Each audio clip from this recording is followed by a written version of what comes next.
GST will make consumers the king and end tax terrorism. So we decided to highlight some of the important elements of GST and how it affects your day-to-day life. For starters, GST has 4 slabs: 5, 12, 18 and 28%. Items that are used daily but are non-essential in nature are put under the tax slab of 5%.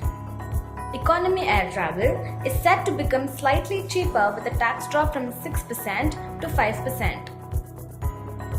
Processed food are set to become substantially cheaper as their tax rate drops from the current 15% to 5%.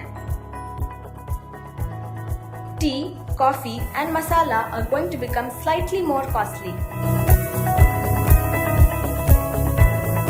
Items that are non-essential but are used by a great number of people are put under the tax slab of 12%.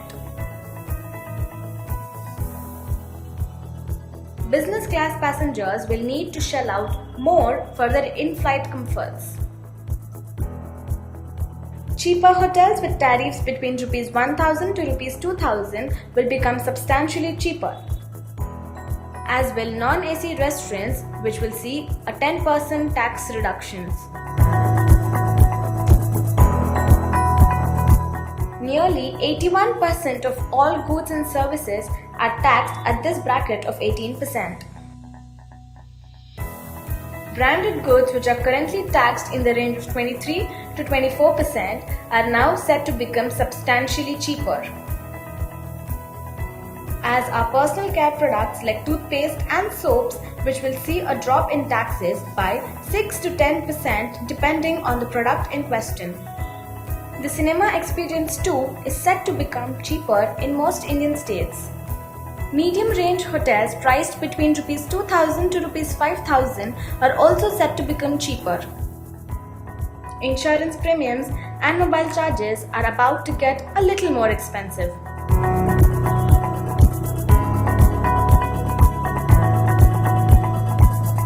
The 28% tax slab has been put on all luxury goods and services and goods with health hazards.